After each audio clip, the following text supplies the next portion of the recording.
Hello everyone, स्वागत है आपका एक बार फिर से मेरे यूट्यूब चैनल में जिसका नाम है इनसाइट्स ऑफ साइंस और मैं हूं आपकी दोस्त अनीता अग्रवाल।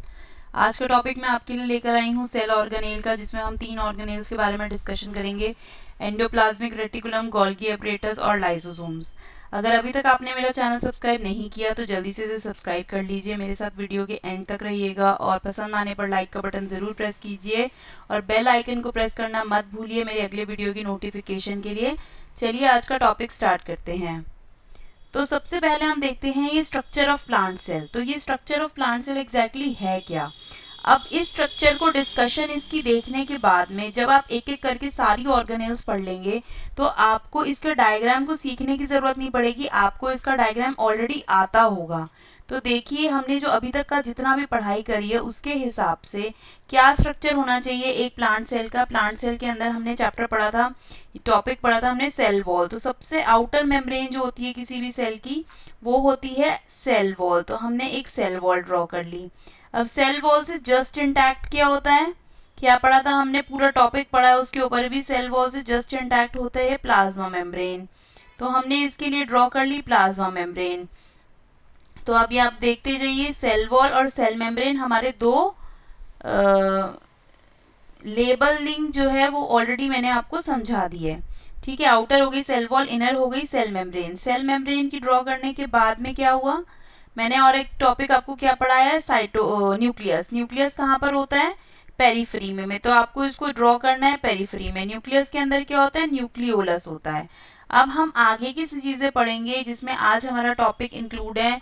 देखिए, न्यूक्लियस के अंदर क्या होती है, न्यूक्लियर मेम्ब्रेन होती है, ये आप लेबल कर सकते हैं। न्यूक्लियोलस आपने पढ़ लिया है, क्रोमोसोम्स आपने पढ़ लिए हैं, न्यूक्लियस आप पढ़ चुके हैं। और उसके बाहर एक्सटेंड करके न्यूक्लियर एनवेलप जब एक्सटेंड हो जाता है तो उसके बाहर कुछ मेम्ब्रेन्स बन जाती हैं जिनका एक डिस्टिंक्ट फंक्शन होता है और उस मेम्ब्रेन का नाम होता है एंडोप्लाज्मिक रेटिकुलम। क्या नाम होता है दोस्तों, एंडोप्लाज्मिक रेटिकुलम। और न्यूक्लियोलस क्या बनाता है, न्यूक्लियोलस बनाता है राइबोसोम्स। और राइबोसोम्स क्या है, ग्रैनुलर छोटे छोटे स्ट्रक्चर्स होते हैं राउंड शेप के, जो कि न्यूक्लियोलस से न्यूक्लियर पोर के थ्रू बाहर आते हैं। और आपने देखा होगा, मैंने आपको न्यूक्लियस के टॉपिक के अंदर बताया था कि राइबोसोम्स जो है वो एंडोप्लाज्मिक रेटिकुलम की मेम्ब्रेन पे अटैच हो जाते हैं। तो उस एंडोप्लाज्मिक रेटिकुलम को हम बोलते हैं रफ एंडोप्लाज्मिक रेटिकुलम, और जिस पर नहीं होते उसको हम बोलते हैं स्मूथ एंडोप्लाज्मिक रेटिकुलम। तो इतनी लेबलिंग तो अभी तक आपने जितनी मेरी क्लासेस करी हैं उससे आप बहुत इजीली कर सकते हैं। उसके बाद साइटोप्लाज्म आप लेबल कर सकते हैं। अब आपको ये पता चल चुका होगा कि क्लोरोप्लास्ट जो है, क्योंकि प्लांट अपना खाना खुद बनाता है तो उसके लिए उसे सनलाइट और क्लोरोफिल की जरूरत होती है। जो क्लोरोफिल पिगमेंट है वो क्लोरोप्लास्ट में ही होता है। तो वो क्लोरोप्लास्ट भी एक इसके अंदर किस में मिलेगा, प्लांट सेल में मिलेगा। और एक स्ट्रक्चर और एक ऑर्गेनेल जो हम आगे अभी पढ़ेंगे, माइटोकॉन्ड्रिया, वैक्यूल, प्लांट से रिलेटेड, और गोल्गी कॉम्प्लेक्स हम आज के टॉपिक में कंप्लीट कर लेंगे। तो ये सारे के सारे जो हैं आप लेबलिंग देख सकते हैं। अब आप इस प्लांट सेल को बहुत इजीली ड्रॉ कर सकते हैं। बस आपको माइटोकॉन्ड्रिया, वैक्यूल, ये 2-3 टॉपिक और समझने हैं, क्लोरोप्लास्ट। उसके बाद आपको कोई बुक में से इसको याद करने की ज़रूरत नहीं है, बस आपने समझ लिया कि ये क्या होते हैं और आप इजीली आप इस स्ट्रक्चर को ड्रॉ कर सकते हैं। चलिए अब देखते हैं जल्दी से structure of animal cell. Animal cell का क्या स्ट्रक्चर है, बस एनिमल सेल में क्या एब्सेंट होती है दोस्तों, सेल वॉल। तो जब हम इसको ड्रॉ करेंगे तो हम क्या नहीं बनाएंगे, सेल वॉल नहीं बनाएंगे, सीधा क्या बनाएंगे, सेल मेम्ब्रेन ड्रॉ करेंगे। तो यहाँ पे हम देख लें ज़रा, ये रही हमारी प्लाज्मा मेम्ब्रेन। हमने प्लाज्मा मेम्ब्रेन ड्रॉ करनी है, साइटोप्लाज्म होता है और हमें पता है न्यूक्लियस जो है वो सेंट्रली लोकेटेड होता है। न्यूक्लियस में न्यूक्लियोलस होता है, रेस्टिंग फेज में क्रोमैटिन मटेरियल होता है। न्यूक्लियस एनवेलप की आउटर मेम्ब्रेन से एक्सटेंड करती हुई मेम्ब्रेन्स होती हैं, वो एंडोप्लाज्मिक रेटिकुलम होती है। उन पे अटैच राइबोसोम्स होते हैं, इसलिए वो रफ है। राइबोसोम्स छोटे छोटे ग्रैन्यूल्स की फॉर्म में होते हैं, प्रोटीन सिंथेसिस के लिए रिस्पॉन्सिबल होते हैं, पूरे सेल में फैले हुए होते हैं। और इसके पास में एक और मेम्ब्रेन लाइक स्ट्रक्चर होता है, गोल्गी एपरेटस, जिसके बारे में हम आज पढ़ेंगे। कुछ 1-2 लेबलिंग है। माइटोकॉन्ड्रिया इसके अंदर बहुत इंपॉर्टेंट है, माइटोकॉन्ड्रिया। और ये सब जितने भी हैं हम एनिमल सेल के, जितने स्मूथ एंडोप्लाज्मिक रेटिकुलम आज हम पढ़ लेंगे। लाइसोसोम्स हम पढ़ लेंगे। लाइसोसोम्स आपने नोट किया होगा कि प्लांट सेल में नहीं था, लेकिन यहाँ पर हमारे पास एक और ऑर्गेनेल है लाइसोसोम। ठीक है। और बाकी माइक्रोट्यूब्यूल, सेंट्रोसोम, माइक्रोफिलामेंट ये हम अपने अगले वीडियो में लेंगे। तो ये है एक स्ट्रक्चर एनिमल सेल का, और यहाँ पे आप डिफरेंसेस भी बाद में कर सकेंगे जैसे जैसे आप एक एक ऑर्गेनेल को पढ़ लेंगे। तो चलिए देखते हैं कि एग्जैक्टली सेल ऑर्गेनेल्स क्या हैं। अगर आप सेल के अंदर से सेल के कंटेंट को बाहर निकाल दें, साइटोप्लाज्म उसमें से बाहर निकाल दें, तो कुछ इस तरीके के स्ट्रक्चर जो हैं ये सब मिलके सेल ऑर्गेनेल्स बनाते हैं। सबसे पहला सेल ऑर्गेनेल जिसमें अपने आप में क्या है, एक मेम्ब्रेन है जो है सेल मेम्ब्रेन, फिर Golgi apparatus, smooth endoplasmic reticulum, rough endoplasmic reticulum, ribosomes, nucleus, cytoskeleton, mitochondria, centrioles, vesicles, lysosomes, ये तो बहुत कम है, और भी बहुत सारे ऑर्गेनेल्स होते हैं। तो ये क्या है, ये सारे के सारे ऑर्गेनेल्स हैं सेल के। और कोई भी सेल, जो भी जितने भी सेल्स की हम बात करते हैं ह्यूमन सेल के अंदर, चाहे वो न्यूरॉन हो, मैंने ये आपको क्लासिफिकेशन ऑफ सेल के अंदर ऑलरेडी डिस्कस कर दिया है। मसल सेल हो गया, जैसे स्मूथ मसल सेल हो गया, या फिर फीमेल रिप्रोडक्टिव सिस्टम में ओवम हो गया, मेल में स्पर्म हो गया। इस तरीके से जितने भी अगर हम सेल्स की बात करते हैं तो उनके आसपास एक मेम्ब्रेन का होना बहुत ज़रूरी है, ताकि वो अपने कंटेंट्स को बाहरी एनवायरनमेंट से सेपरेट करके रख सकें। तो वही होती है सेल मेम्ब्रेन।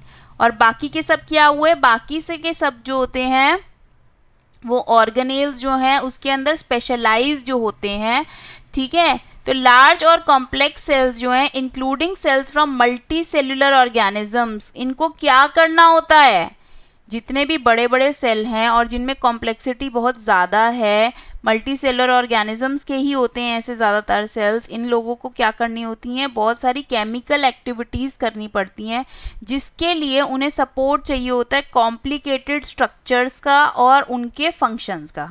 अब इस स्टेटमेंट को हम आगे समझेंगे कि कैसे कॉम्प्लिकेटेड स्ट्रक्चर्स बनते हैं और उनको कैसे अलग अलग फंक्शन जो है सेल एलोकेट करता है, और कौन कौन सी केमिकल एक्टिविटीज़ परफॉर्म करता है एक मल्टी सेल्यूलर ऑर्गेनिज्म के लार्ज और कॉम्प्लेक्स सेल्स। और इन्हीं एक्टिविटीज़ को करने के लिए जैसे मान लीजिए आपकी क्लास के अंदर अलग अलग काम को, अगर कोई आपके पास कोई प्रोजेक्ट आ जाए करने के लिए, पूरी क्लास को क्लास असेंबली करनी है, तो क्लास असेंबली के अंदर कोई बच्चा जो है वो न्यूज़ बोलेगा, कोई थॉट ऑफ द डे बोलेगा, या फिर इस तरीके से सेग्रीगेशंस हो गई। या किसी ऑर्गेनाइजेशन के अंदर हम चले जाएं और किसी ऑर्गेनाइजेशन को कोई चीज़ को रिप्रेजेंट करना है, जैसे कि मान लीजिए अभी के टाइम पे आप देखिए, कोई भी मान लीजिए जैसे कि आपको एनवायरनमेंट से रिलेटेड कोई इशू को आपको जो है ऑर्गेनाइज करना है, से फॉर एग्जांपल क्लाइमेट चेंज है और उसे एक बहुत बड़ी ऑर्गेनाइजेशन है IRI, उसको पूरी ऑर्गेनाइजेशन को रिप्रेजेंट करना है अलग अलग डिपार्टमेंट से। तो अलग अलग डिपार्टमेंट से करेंगे तो अलग अलग उसको एरियाज ऑफ स्टडी भी दे देंगे, कि कोई तो क्लाइमेट चेंज को कार्बन डाइऑक्साइड एमिशंस की वजह से पढ़ेगा कि अच्छा कार्बन डाइऑक्साइड एमिशंस जो हैं वो प्लांट में से निकल रहे हैं, कोई रूट्स के थ्रू पढ़ेगा कि कैसे हो रहा है, कोई कार्बन फुटप्रिंट्स देखेगा। तो सब डिपार्टमेंट को अलग अलग काम दिया जाएगा, उसके केसेस के अकॉर्डिंग जो है काम डिस्ट्रीब्यूट होगा। तो उसी तरीके से, क्योंकि बहुत सारी एक्टिविटीज़ करनी होती हैं, आप ये देखिए जिस दिन से एक ऑर्गेनिज्म को लाइफ अटेन होती है उस दिन से लेकर डेथ तक, ठीक है, आप अपनी फिजिकल एक्टिविटीज़ कर रहे हैं, आप सोते हैं, आप खाते हैं, आप वॉक कर रहे हैं, आप सब कुछ कर रहे हैं, लेकिन सेल जो है वो from birth till death constantly working है, वो अपनी वर्किंग को छोड़ ही नहीं सकता। उसे डिवाइड करना है, रेस्पिरेशन करना है, उसे टॉक्सिन्स को बॉडी से बाहर निकालना है, कोई भी एक्टिविटी करनी है, कोई भी लाइफ प्रोसेस करना है। अगर आपने मेरी पहली वाली वीडियोस देखी होंगी जिसमें मैंने लाइफ प्रोसेसेस के बारे में डिस्कस किया था, लिविंग और नॉन लिविंग की, तो जितने भी लाइफ प्रोसेसेस लाइफ के अंदर हो रहे हैं आपके, वो सेल उसको कॉन्स्टेंटली कर रहा है। बल्कि जब आप सो रहे हैं तो भी अगर आपको थॉट प्रोसेसेस आ रहे हैं, आपको कोई ड्रीम्स बन रहे हैं, तो इसका मतलब तब भी आपकी बॉडी जो है वो कॉन्स्टेंटली फंक्शन कर ही रही है। तो इस तरीके के फंक्शंस को करवाने के लिए different to keep these activities of different kinds separate from each other, in cells के पास अपनी अपनी खुद की membrane bound छोटे छोटे structures हैं जो कि organelles हैं. से फॉर एग्जाम्पल अगर हम वही बात करें, किसी ऑर्गेनाइजेशन में चले जाएं, वहाँ पे अकाउंट्स का डिपार्टमेंट अलग होगा, मेडिकल डिपार्टमेंट अलग होगा, तो उनकी अपना एक जो है जोन होता है, जिसको जोन को डिफाइन करने के लिए एक एरिया डिफाइंड होता है. तो उसी तरीके से जो भी ऑर्गेनेल है वो अपनी अपनी मेम्ब्रेन बाउंडेड है. तो यही डिफरेंस था यूकैरियोटिक के अंदर और प्रोकैरियोटिक सेल्स के अंदर, कि यूकैरियोटिक सेल्स के अंदर जितनी भी ऑर्गेनेल्स होती हैं वो मेम्ब्रेन बाउंड होती है, और प्रोकैरियोटिक सेल के अंदर ऐसा कुछ भी नहीं है, कोई भी मेम्ब्रेन बाउंड ऑर्गेनेल नहीं है स्पेशलाइज्ड फंक्शन करने के लिए. तो चलिए अपना मेन टॉपिक स्टार्ट करते हैं. Endoplasmic reticulum. क्या है एंडोप्लाज्मिक रेटिकुलम? एंडो मीन्स अंदर से, प्लाज्मा एंडो एंटर करने के लिए प्लाज्मा. तो रेटिकुलम क्या हुआ? Reticular like structure. Reticular like structure क्या होता है? Mesh like structure. तो ये क्या है? एक large network of membrane bound tubes and sheets. यानी कि अगर आप यहाँ पे पढ़ रहे हैं membrane bound tubes and sheets, तो आप यहाँ पर ये पढ़ रहे हैं कि अलग अलग सेल के अंदर, अब तो आप समझ चुके हैं कि कितने टाइप का सेल का क्लासिफिकेशन हमने किया था on the basis of size, shape, type of cell. तो उसके बेसिस पे अलग अलग एंडोप्लाज्मिक रेटिकुलम होता है. कोई एंडोप्लाज्मिक रेटिकुलम ट्यूब की फॉर्म में आ जाता है, तो कोई एंडोप्लाज्मिक रेटिकुलम शीट की फॉर्म में होता है. और ये जो इंटरकनेक्टेड नेटवर्क मेम्ब्रेन की होती हैं, देखिए आप इमेजिन करिए, हम एक छोटे से सेल को अपनी आंखों से देख भी नहीं सकते. स्ट्रक्चर के बारे में मैंने आपसे डिस्कस किया था कि कितना छोटा होता होगा सेल, तो हम उस स्ट्रक्चर को अपनी आंखों से देख भी नहीं सकते. और हमारी बॉडी के अंदर वो मिलियंस ऑफ सेल्स हैं, ट्रिलियंस ऑफ सेल्स हैं. ठीक है. अब वो सेल्स जो है वो 2 डायमेंशनल स्ट्रक्चर में नहीं है, वो सेल्स जो है वो 3 डायमेंशनल स्ट्रक्चर में है. उसमें मैंने आपको एनिमल सेल में दिखाया कि कितनी सारी ऑर्गेनेल्स हैं. तो सोचिए जो सेल हमें दिखाई भी नहीं देता, उसके अंदर जितनी भी ऑर्गेनेल्स हैं, तो वो किस चीज़ की होंगी जो उसके अंदर इतनी कॉम्पैक्ट पैकिंग है, और ऊपर से वो अपने आप में एक मशीनरी की तरह है. सोचिए एक बड़ी सी फैक्ट्री हो गई जो कि मैन्युफैक्चरिंग का काम करती है, फिर सारा सामान को मैन्युफैक्चर करने के बाद अलग अलग जगह को एलोकेट करती है, उसकी पैकेजिंग होती है, उसकी ट्रांसपोर्टेशन होती है, फिर उसको सही जगह पे पहुंचाया जाता है. तो जिस तरीके से हम यहाँ पर देखें कि एक मशीन को कितना एरिया लगता है, लेकिन सेल उसके कंपैरिजन में उतना ही ज़्यादा कॉम्पैक्टली अरेंज्ड है. तो देखिए क्या क्या बनेगा. सोचिए आप, जो न्यूक्लियस है वो ब्रेन ऑफ द सेल है, तो सारा कंट्रोल वो अपने हाथ में लेगा, तभी तो उसे हमने ब्रेन बोला है. तो जो उसका बाहर का न्यूक्लियर एनवलप है, जिसको हम कह रहे हैं कि ये वो डबल मेम्ब्रेन स्ट्रक्चर्ड है. ठीक है, वो डबल मेम्ब्रेन स्ट्रक्चर है. तो डबल मेम्ब्रेन स्ट्रक्चर है, तो अब सब कंट्रोल उसने अपने हाथ में कैसे लिया कि इसी न्यूक्लियर पोर से उसने बाहर मेम्ब्रेन्स एक्सटेंड कर दी. इसी न्यूक्लियर पोर से उसने बाहर को मेम्ब्रेन एक्सटेंड कर दी हैं, और वही मेम्ब्रेन्स जो हैं वो क्या कर रही हैं, या मेम्ब्रेन्स या ट्यूब्स जो हैं इसी के कही हुई बातों पर चलेंगी. कैसे चलेंगी? इसके अंदर से न्यूक्लियोलस है, वो निकाल के राइबोसोम्स को उसने अटैच कर दिया, और न्यूक्लियस ही इंस्ट्रक्शन देगा. तो ये भी क्या है? ये कुछ नहीं है, ये भी नेटवर्क ऑफ मेम्ब्रेन्स हैं. जितना थिन आप देखिए, पैकिंग पेपर को हम समझते हैं कि सबसे थिन है, उससे भी ज़्यादा थिनेस्ट होती है मेम्ब्रेन की. तो ये भी कुछ नहीं है एंडोप्लाज्मिक रेटिकुलम, कुछ इंटरकनेक्टेड नेटवर्क ऑफ मेम्ब्रेन है जो कि साइटोप्लाज्म के अंदर है. क्यों? क्योंकि जो न्यूक्लियस है उसका तो अपना ही प्लाज्म है, न्यूक्लियोप्लाज्म, और बाहर क्या पड़ा हुआ है सारा? साइटोप्लाज्म. तो साइटोप्लाज्म में ही डिस्ट्रीब्यूट होंगी. कभी तो ये लॉन्ग ट्यूब्यूल्स की तरह दिखाई देती हैं, कभी ये राउंड दिखाई देती हैं, कभी ये ऑब्लॉन्ग शेप की हो जाते हैं बैक वेसिकल्स. तो अलग अलग सेल की रिक्वायरमेंट के हिसाब से मॉडिफाइड है अलग अलग एंडोप्लाज्मिक रेटिकुलम. और जो इसके अंदर आप देख रहे हैं, जिस तरीके से जो स्पेस आपको दिखाई दे रही होगी विद इन दिस, आपको ये वाला जो रेटिकुलम दिखाई दे रहा है जो ट्यूब लाइक बना हुआ है, ये जो आपको इसके अंदर स्पेस दिखाई दे रही है, इसी को हम बोल रहे हैं ल्यूमेन। क्या बोल रहे हैं? ल्यूमेन। कोई भी खाली जगह होती है, कैविटी होती है, उसके लिए साइंस में वर्ड यूज करते हैं ल्यूमेन। तो जो इसका इंटरनल कंपार्टमेंट है ल्यूमेन का, वो सेपरेट पार्ट है सेल का with a distinct protein and ion composition. कुछ स्पेशल प्रोटीन्स हैं। क्यों? क्योंकि आप समझिए जो हमारा डीएनए है वो हमारी बॉडी का ब्लूप्रिंट है। उसको सारी इंफॉर्मेशन पता है कि आईज की कैसी शेप होगी, हेयर की कैसी शेप होनी चाहिए, बॉडी में कोई भी पार्ट है उसकी शेप कैसी होगी। तो जो डीएनए है और जो हमारा न्यूक्लियोलस है जो राइबोसोम्स निकालता है, ये इनके पास एक टाइप का आरएनए होता है जिसको बोलते हैं एमआरएनए। अब ये एमआरएनए मैसेंजर आरएनए क्या करता है? मैसेंजर का काम करता है, इंफॉर्मेशन भेजने का काम। तो वो इंफॉर्मेशन क्या होती है? जो डीएनए होता है उसको ट्रांसलेट किया जाता है। जैसे हम कोई भी ट्रांसलेटर को रखते हैं ना किसी की बात समझने के लिए, उसी तरीके से डीएनए को समझने के लिए भी ट्रांसलेशन का काम करना पड़ता है। उसे समझने के लिए एमआरएनए मैसेंजर रखा हुआ है, जो कि मैसेंजर जो है उस चीज़ को ट्रांसलेट करता है। और वो ट्रांसलेट कैसे होता है? एंडोप्लाज्मिक रेटिकुलम के ल्यूमेन में जाती हैं बातें, और वहाँ से अलग अलग टाइप के प्रोटीन बनते हैं। उन्हें बात पता चलती है, अच्छा ये वाला सेल हूँ मैं, इस एरिया का सेल हूँ मैं। से फॉर एग्जांपल मैं नेल का सेल हूँ, और मेरे नेल के अंदर जो मेरे को अपने जैसा एक और सेल डिवाइड करवाना है, तो मुझे यही डिस्टिंक्ट प्रोटीन बनाना है।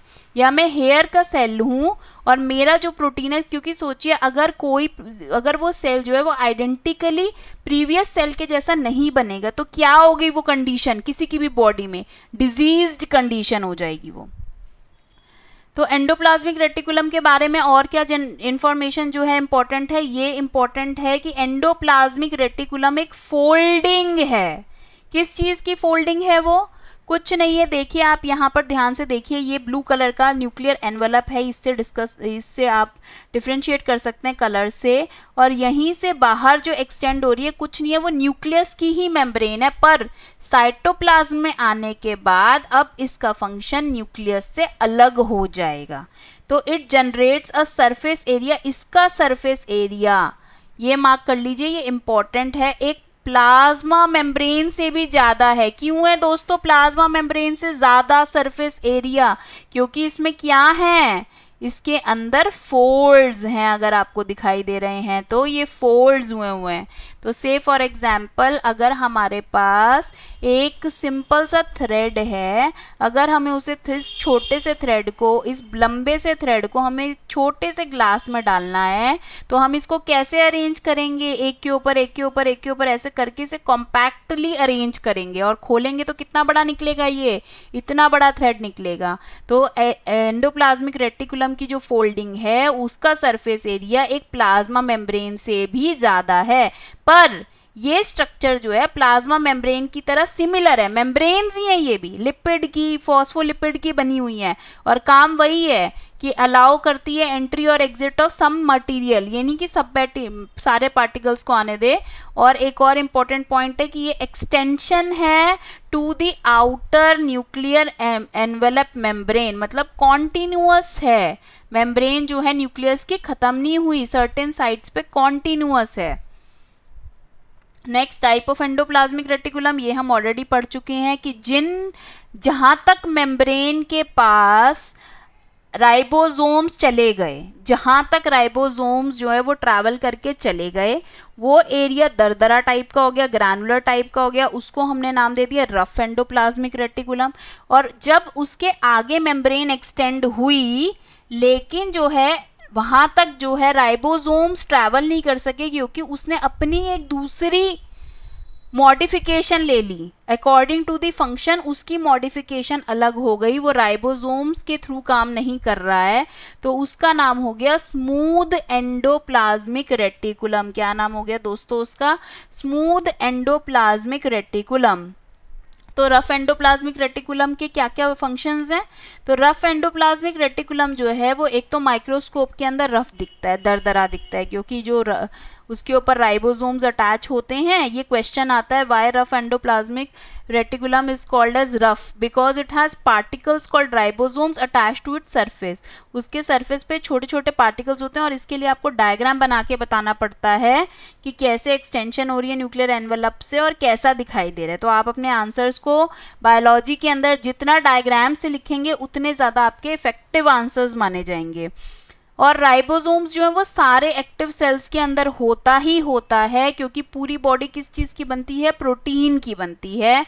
और ये क्या करते हैं, ये प्रोटीन्स को ही मैन्युफैक्चरिंग क्या होता है, किसी भी चीज़ को बनाने को हम मैन्युफैक्चरिंग कहते हैं। तो ये साइट ऑफ प्रोटीन मैन्युफैक्चर है।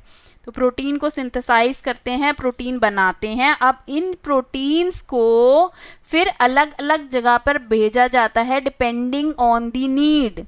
किस प्रोटीन की नीड कहाँ पर है उसके बेसिस पर उसे भेजा जाएगा बाय द ईआर।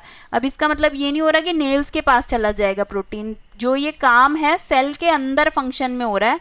प्रोटीन बना, हो सकता है कि अगर प्लांट सेल है तो क्लोरोप्लास्ट को कोई प्रोटीन चाहिए होगा या फिर कोई प्रोटीन चाहिए होगा अपनी फंक्शनिंग के लिए, तो वो क्लोरोप्लास्ट को देगा। माइटोकॉन्ड्रिया को कोई चाहिए होगा, तो ये within the cell activity हो रही है। ठीक है, तो ये प्रोटीन कहाँ पहुंचाना है, उसको अलग अलग ऑर्गेनेल्स के पास पहुंचाना है। ठीक है, ताकि वो प्रॉपरली फंक्शन करें और जो सेल की रिक्वायरमेंट है, जैसा उसको आइडेंटिकली बनना है डिवाइड होकर, तो वो वैसा ही सेल बने। और अब देख लेते हैं फंक्शन स्मूथ एंडोप्लाज्मिक रेटिकुलम के। तो स्मूथ एंडोप्लाज्मिक रेटिकुलम के क्या क्या फंक्शन है, देखिए स्मूथ है, इसके ऊपर किसे स्मूथ क्यों बोलते हैं, क्योंकि इसके अंदर राइबोसोम नहीं है। और उसके अलावा प्रोटीन का मैन्युफैक्चर जो है वो रफ एंडोप्लाज्मिक रेटिकुलम कर रहा था, क्योंकि उस पर राइबोसोम्स अटैच है। यहाँ पर क्या बनता है, फैट मॉलिक्यूल्स, क्योंकि मेम्ब्रेन बनाने के लिए हमें क्या चाहिए, लिपिड्स की रिक्वायरमेंट है। तो सेल के अंदर जितनी भी ऑर्गेनेल्स हैं सबकी अपनी अपनी मेम्ब्रेन है। तो वो मेम्ब्रेन कैसे बनेगी, जब लिपिड्स बनेंगे। ठीक है, तो ये सेल फंक्शन के लिए बहुत इंपॉर्टेंट है। तो यहीं पर एक और मार्क कर लीजिए, बहुत इंपॉर्टेंट फैक्टर जो है इसका, कि स्मूथ एंडोप्लाज्मिक रेटिकुलम जो है, जो कुछ प्रोटीन्स होते हैं और कुछ लिपिड्स होते हैं, वो किस चीज़ में हेल्प करते हैं, सेल मेम्ब्रेन्स बनाने में। सेल मेम्ब्रेन की जो सेल की मेम्ब्रेन है, यानी कि प्लाज्मा मेम्ब्रेन है, मेम्ब्रेन बायोजेनेसिस के अंदर क्या हेल्प करता है, स्मूथ एंडोप्लाज्मिक रेटिकुलम। और भी कोई प्रोटीन और लिपिड्स जो होते हैं वो क्या बनाते हैं, एंजाइम्स और हार्मोन्स। एंजाइम्स क्या होते हैं दोस्तों, एंजाइम्स होते हैं बायोकैटलिस्ट। एंजाइम्स को हम बोलते हैं बायोकैटलिस्ट। बायोकैटलिस्ट क्यों बोलते हैं, कोई भी रिएक्शन अगर बॉडी के अंदर होना है, अगर उसे फास्ट करना है, तो उसे उसके लिए एंजाइम्स की ज़रूरत पड़ती है। और हार्मोन्स क्या होते हैं, हार्मोन्स होते हैं केमिकल मैसेंजर्स। क्या होते हैं हार्मोन्स, केमिकल मैसेंजर्स। कैसे, क्या क्या केमिकल मैसेंजर कैसे बने हार्मोन्स, से फॉर एग्जाम्पल अगर आपकी बॉडी के अंदर किसी भी हार्मोन को रिलीज करना है, जो हार्मोन रिलीज, जैसे से फॉर एग्जाम्पल हम इंसुलिन की बात करें, तो इंसुलिन क्या करता है, बॉडी के अंदर ग्लूकोज लेवल को मेंटेन करता है। तो ग्लूकोज लेवल को मेंटेन करने के लिए हार्मोन रिलीज होता है इंसुलिन। तो यही एंजाइम और हार्मोन्स कौन बनाता है, स्मूथ एंडोप्लाज्मिक रेटिकुलम। तो अब आपको समझ में आ गया होगा कि दोनों अलग अलग मेम्ब्रेन हो गई हैं, न्यूक्लियर मेम्ब्रेन की ही एक्सटेंशन, पर कैसे इन्होंने अलग अलग फंक्शन ले लिया, कि यहाँ पे सिंथेसिस ऑफ लिपिड्स हो रहा है, यहाँ पे सिंथेसिस ऑफ प्रोटीन हो रहा है। कुछ प्रोटीन्स जो हैं वो सेल मेम्ब्रेन, प्रोटीन और लिपिड्स इन दोनों में से मिला के मेम्ब्रेन का बायोजेनेसिस करते हैं, और कुछ यहाँ से प्रोटीन्स लेके, यहाँ से लिपिड्स लेके क्या बनते हैं बॉडी के अंदर, एंजाइम्स और हार्मोन्स बनते हैं।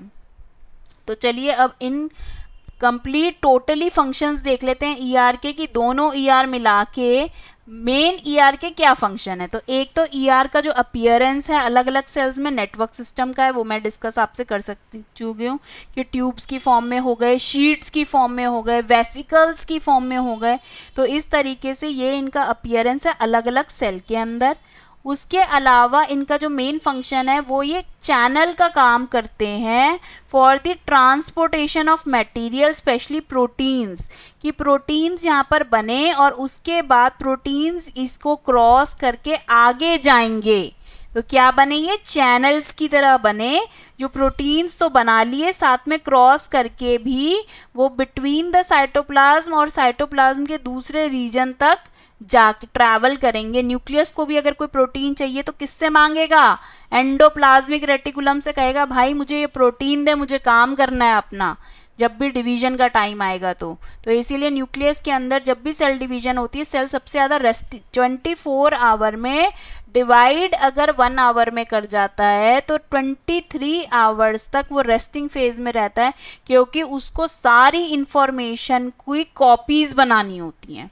तो कॉपीज बनाने के लिए अलग अलग प्रोटीन चाहिए, अलग अलग एंजाइम्स चाहिए, तो वो सब सिंथेसाइज करता है सेल, जिसके लिए एक एक ऑर्गेनेल जो है एक एक से फंक्शंस करके सामान लेती है और फिर उस सामान को भेजती है।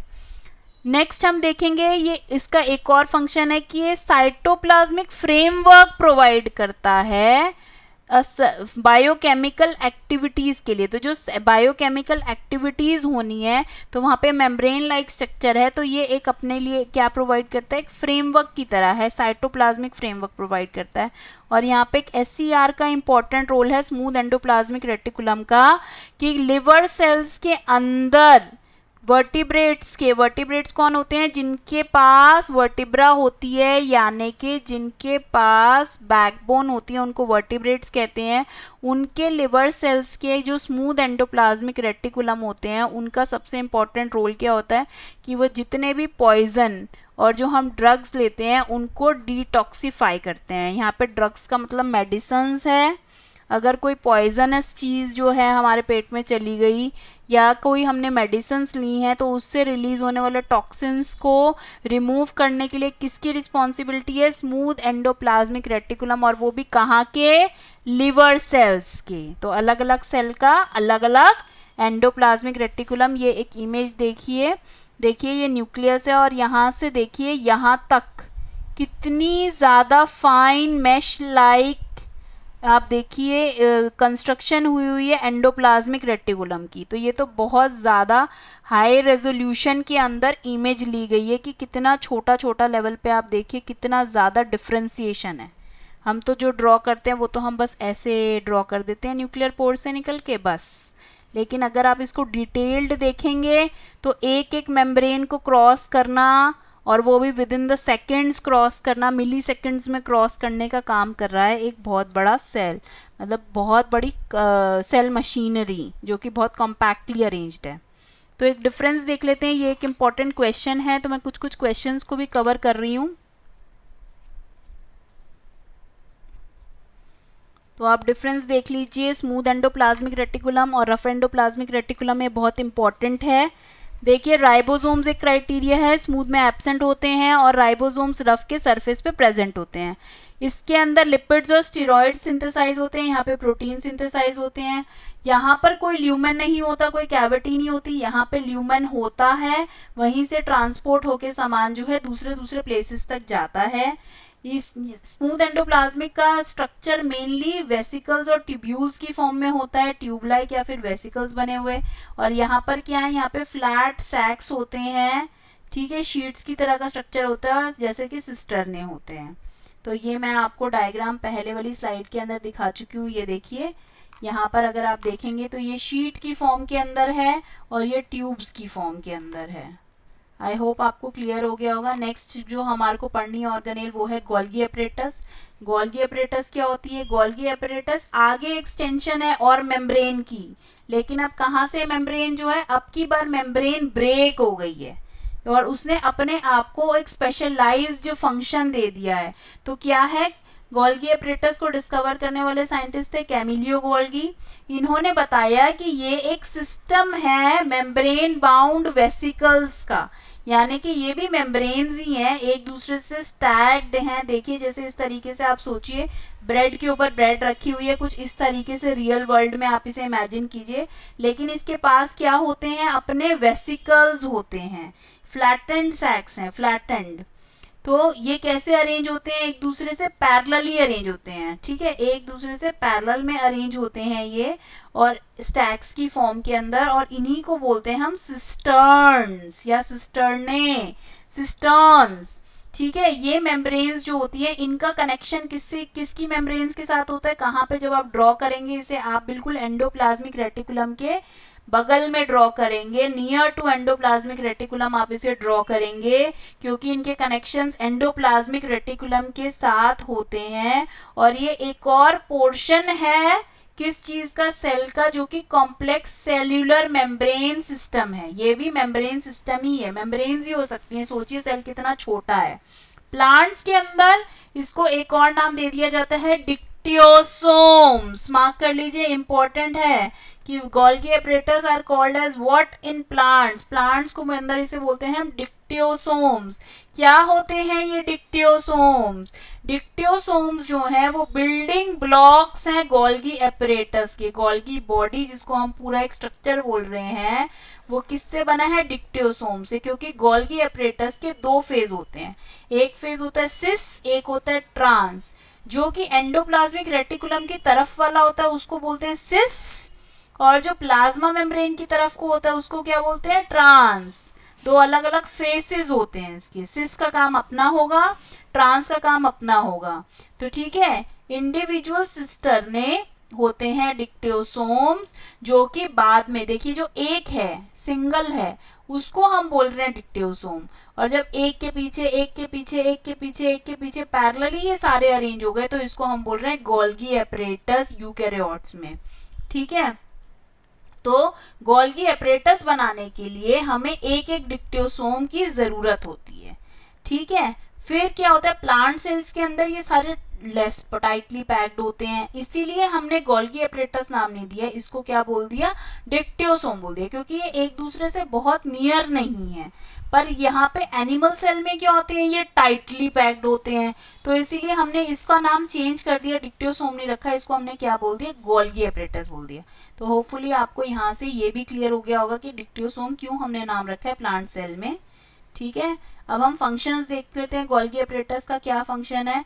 तो गोल्गी अपरेटस का ये फंक्शन है कि जो भी मटेरियल एंडोप्लाज्मिक रेटिकुलम ने बनाया, देखिए आप यहाँ डायग्राम देखिए, यहाँ पे आपको एक एनिमेशन दिखाई देगा कि ये देखिए एंडोप्लाज्मिक रेटिकुलम से निकल के कुछ आया था, कोई प्रोटीन आया था या कोई लिपिड आया था, वो कहाँ गया, ये पोस्टमैन ऑफ द सेल बोलते हैं। गोल्गी अपरेटस को क्या बोलते हैं, postman of the cell. Postman का काम क्या होता है, लेटर्स मिल गए, लेटर्स मिलने के बाद उसे क्या करना है, जहां जहां पे जो जो एड्रेस लिखा है उसे वहां वहां पहुंचा के आना है। तो यही काम गोल्गी अपरेटस का है कि प्रोटीन मिल गया, लिपिड मिल गया, उसको सारे को हमने पहुंचा दिया गोल्गी अपरेटस के पास। अब वो उसे पैकेज करेगा, डिस्पैच करेगा, और क्या करेगा, जो जो टारगेट साइट्स हैं, जो भी टारगेट जिसके लिए जो सामान बना है इनसाइड या आउटसाइड दी सेल, वो किसके थ्रू पहुंचेगा, उसका हेड कौन है, head of the department Golgi apparatus.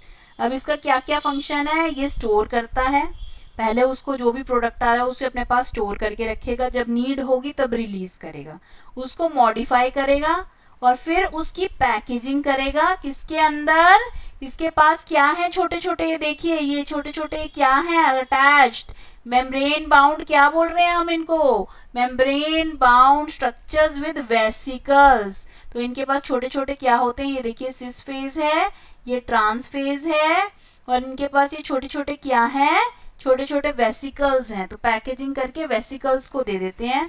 कभी कभी गोल्गी अपरेटस जो है वो क्या करता है, कुछ केसेस के अंदर, कुछ सम केसेस के अंदर कॉम्प्लेक्स शुगर्स बनाता है सिंपल शुगर से। ठीक है, छोटे सिंपल शुगर्स पहुंच जाते हैं, उनको कॉम्प्लेक्स में कन्वर्ट कर देता है, क्योंकि मॉडिफिकेशन का काम भी करता है ये। फिर उसको कॉम्प्लेक्स शुगर में पैकेजिंग करके फिर जो टारगेट साइड है वहां पे पहुंचा देता है। सेल वॉल के जितने भी कंपोनेंट्स हैं उसे कौन सिंथेसाइज करता है, डिक्टियोसोम। यानी कि जो गोल्गी अपरेटस सारे डिक्टियोसोम इकट्ठे मिलके क्या कर बन जाते हैं, गोल्गी अपरेटस। तो वो क्या बनाते हैं, जो सेल्यूलोज है सेल वॉल का, पेक्टिन, हेमीसेल्यूलोज, और जितने भी मैंने आपको कंटेंट्स बताए थे प्रोटीन्स वगैरह, वो सब कौन बनाता है, गोल्गी अपरेटस। और गोल्गी अपरेटस एक और ऑर्गेनेल को बनाता है जो किस में मिली थी, एनिमल सेल में, प्लांट सेल में हमने नहीं पढ़ी थी, उसका नाम है लाइजोसोम। तो चलिए अब देखते हैं लाइसोसोम क्या होते हैं। तो लाइसोसोम भी मेम्ब्रेन बाउंड सैक्स, मैंने आपको बताया कि एक सेल के अंदर ऑर्गेनेल कितनी बड़ी हो सकती है, जो सेल ही हमें दिखाई नहीं देता तो उसकी ऑर्गेनेल्स का साइज कितना होगा।